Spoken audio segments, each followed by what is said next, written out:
Oke Mas, hal terakhir yang ingin aku obrolkan itu tentang tema Niskala yang memayungi proyek pameran tunggalmu Ghostlight. Tentu kalau misalnya kita mengingat alasanmu dalam eksperimen di Ghostlight kan ada semacam usaha untuk mengambil jalur paralel dari keberjibakuanmu dengan teks menggunakan metode yang berbeda sama sekali, yang lebih menekankan pada pengalaman puitik visual. Tapi aku ingin kamu bisa cerita sedikit tentang bagaimana kemudian Niskala ini menjadi tema yang kamu pilih. Tentu kita bisa menariknya ke pengalamanmu yang sebelumnya di proyek-proyek yang sebelumnya tentang fiksi dan sejarah itu, bagaimana mengangkat atau menelaah hal-hal yang selama ini luput dalam sejarah. Mungkin itu punya kaitan dengan Niskala, tapi apakah ada elaborasi yang lain?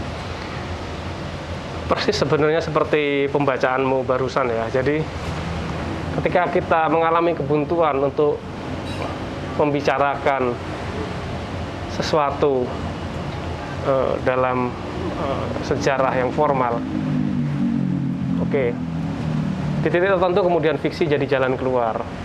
Tapi juga pada cara hidup yang mungkin lebih lawas justru sebelum modernisme datang, sebelum kolonialisme itu bercokol, mencengkram, upaya kita berinteraksi dengan yang tak tampak, atau pada yang tak tampak, pada yang niskala, pada hal yang katakanlah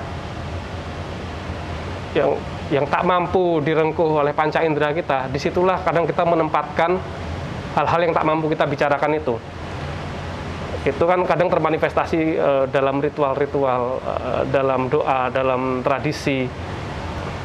Mungkin aku mencoba meminjam bahasa yang mungkin dekat untuk kita pahami dengan mudah tuh aspek-aspek yang mistis. Nah, pada dunia-dunia yang tidak kelihatan, dunia-dunia spiritual seperti itu justru kadang hal-hal yang direpresi itu mampu menemui jalan keluarnya. Nah, pertanyaannya kemudian bagaimana kita bisa menghadirkan pengalaman itu atau merepresentasikan pengalaman itu. Nah, di sini aku bereksperimen, aku menantang diriku untuk, ya itu tadi seperti yang kamu bilang, mencari paralelitas dari metodeku yang mengkonstruksi fiksi yang begitu rapat gitu, elemen-elemen yang sangat detail. Tapi di sini kemudian aku mengabstraksikan dan kemudian mencoba menghadirkannya justru pengalaman-pengalaman yang lebih mencoba untuk menyentuh bukan pada nalar intelektual, tapi melampaui itu. Jadi pada pengalaman-pengalaman estetik kita, pengalaman-pengalaman batiniah, pengalaman-pengalaman yang mungkin itu sangat dekat dengan kita dan itu ada dalam nalar pikir kita jauh lebih awal, lebih dulu sebelum nalar-nalar yang modernis, yang eurosentrik itu hadir dan diperkenalkan lewat teks-teks dan pengetahuan-pengetahuan barat, katakanlah demikian. Nah, jadi tantangan-tantangan itu yang mencoba atau dengan katanya menarikku untuk bisa berliak-liuk dan ini tadi bereksperimen dengan gagasan atas niskala. Apakah Seperti kamu itu. punya pengalaman khusus dengan keniskalaan yang bisa jadi menginspirasi karya? Seperti yang tak bilang tadi, banyak hal-hal yang tak mampu dijamah oleh kata-kata, tak mampu dijamah oleh bahasa-bahasa lisan atau bahasa-bahasa tertulis. Kadang menemui jalan keluarnya di ruang-ruang yang itu tadi, yang justru lebih sakral, katakanlah demikian. Dan dalam laju sejarah juga, represi-represi itu kemudian berdasarkan beberapa penelitian yang kudapati ya, itu juga kadang cara kita mengingat hal-hal yang dilarang oleh rezim, hal-hal yang dilarang oleh kekuasaan besar di luar kita, hal yang dilarang oleh kanon besar, teks besar yang dikesampingkan, tapi itu melekat dengan orang, masuk dalam memori kolektif orang-orang.